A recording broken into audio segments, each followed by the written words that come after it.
There's a quote here that I want to share with you, and it's this quote which will help me to introduce our European project idea, how the idea came about. This is a quote by Emily who is a clinical psychologist, and she says, "We're more likely to experience imposter syndrome if we don't see many examples of people who look like us or share our background and who are clearly succeeding in our field." This quote has so many layers for me. It resonates in so many different ways. So we're looking at equality and diversity here. We're looking at imposter syndrome as something that we all experience, but perhaps if you're from a migrant ethnic Black background, perhaps it's more likely to creep in, especially if we don't have those role models around us. And it's this thinking and this sense that I had through my own experience that I wanted to create a program that specifically focused on women, and particularly migrant women. And this is really where the Now project came about 3 years ago. Now is a project that looks at new opportunities or helps women to develop new opportunities for themselves. So new opportunities for women now.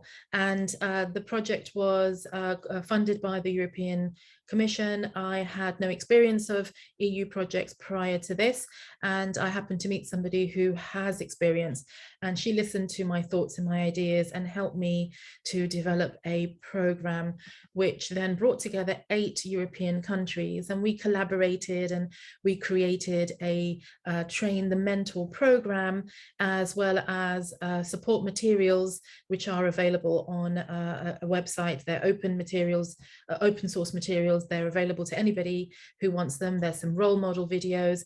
We also have a LinkedIn community of practice.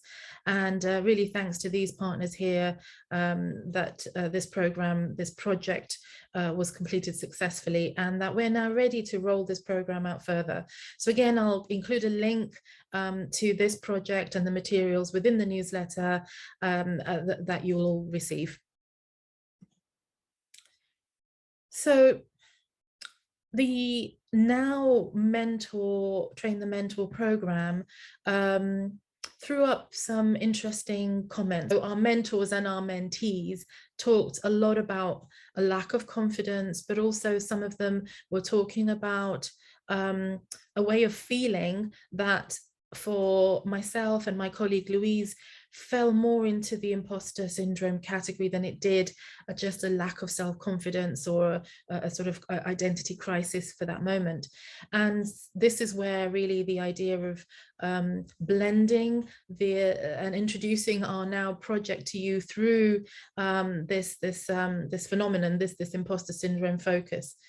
And when we look at imposter syndrome, we've now looked at the first kind of level mechanics. We've talked about that cycle and where we can sit in that cycle.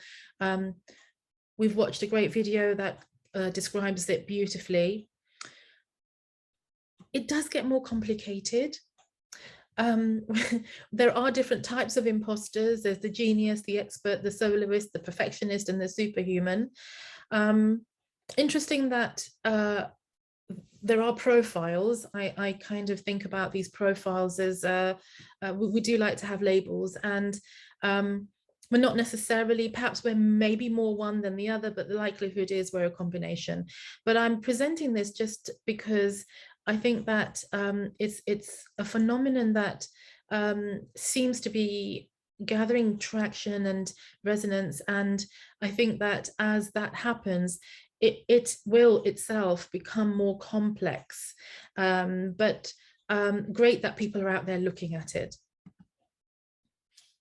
I guess I do want to ask, which one are you? But there's a part of me that also wants to say to you, don't go there. So the second breakout activity that we had was to look at something called track and measure. So this is, saying that we are better at remembering what went wrong rather than remembering our successes. It's so easy to do. And so it can be difficult to grasp the role that you've had in your own success, but what about the role that you've had in somebody else's success? So track and measure is a solution to help you track your wins and your personal success story. And the questions to ask yourself here when you're thinking about that success story is, what was the situation? What was my involvement? What challenges did I face? And what did I achieve, or what did we achieve if you were part of a team? And really important, how did it feel, or how did I feel? So this takes track and measure beyond perhaps a vision board, or takes it beyond a list of wins, and asks you to really analyze that situation, analyze that success, so that you visualize it and you feel it. You feel what it felt like to be successful. And that's the emotional connection that you need to make with your list of wins. So coming to the end now of our video, and just want to say just sort of 10 things that you can take away with you. So number one, know the signs, think back to that cycle, think about where you are, understand how you're feeling, and map yourself to that cycle. So know the signs. Know that you're not alone. So we saw that in the video, that we all sit quietly thinking, oh, I bet everybody else knows and I'm the only one who doesn't get it. Know that you're not alone, and don't be worried about speaking up and asking others. Distinguish humility and fear. So sometimes we just are humble, and sometimes we are worried and anxious. There's nothing wrong with that. They're feelings to have and to embrace and to work through, but perhaps they're not. That's not imposter syndrome. There is a difference. So don't automatically assume that you have imposter syndrome or you're in that phase, but perhaps humility and fear could lead you down that imposter, or around that imposter syndrome cycle. Let go of perfectionism. Yes, it's never going to be perfect, but I struggle to let anything out the door unless I've checked it at least 5 times. But yeah, let go of perfectionism. It does help in the long run. And be kind to yourself. I would say it's okay to feel not so good about the work that you're doing. It's not so good to allow that feeling to fester and to take hold, but it's okay to have anxiety and that internal narrative.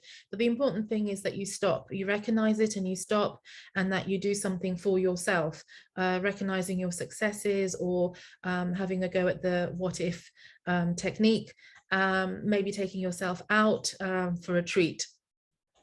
But be kind to yourself. Track your success. Absolutely track your success. Don't forget all the amazing things that you've done. But deeper than that, analyze that success and think about what part you actually played. What skills did you bring? What skills did you learn? And how did it feel? Talk with a coach or a mentor or a friend or a colleague. It goes back to point 2. You're not alone. And the more you talk, the more you communicate, the more you share how you feel, the easier it will be for you to just move yourself out of this imposter syndrome phenomenon. Saying yes to opportunities. I guess you've got to be a little bit careful in that, you know, there's only a finite amount of time, but saying yes to opportunities and just allowing yourself, or nudging yourself out of your comfort zone. Embrace the feeling. I've said this a few times now already. I think that it's really important to embrace the feeling. If your internal narrative is going down a bit of a negative road, just listen to it, think about it, reflect on it, embrace it. It is a part of you after all. It's coming from somewhere. Is it a warning? Or is it just simply negative narrative? Or are you starting to get onto that imposter syndrome cycle? So embrace the feeling with a view to tackling it, is, I guess, what I'm saying here. And embrace vulnerability. This is about truth and courage. showing that you're vulnerable or talking about your vulnerability, saying, hey, I don't feel so good about this and I'm a bit concerned about how I'm going to go about this, or I'm really confused, or I don't think I understood that. I think everybody else did, but I didn't. All of those vulnerabilities we do tend to hide. And point 10 is saying, embrace your vulnerability. It takes a lot of courage to be able to say to be able to own up to yourself, let alone to someone else. And it's truth. This is how I'm honestly feeling. This is the truth. And these are strengths. So knowing that you have a vulnerability, or knowing that you're feeling a certain way, is a strength, in that it takes courage to look at it. And you can, once you've understood that it's there, you can then do something about it. So thank you so much for your time listening to this. There are more videos available, and just have a look at those on YouTube. By all means, get in touch directly. If you're not already signed up to the newsletter, do get in touch with me and I'll send you the link to that also. But thank you to all of those that were part of this third Inspire Forum, looking at imposter syndrome. And let's banish those thoughts, hopefully. Take care. Bye.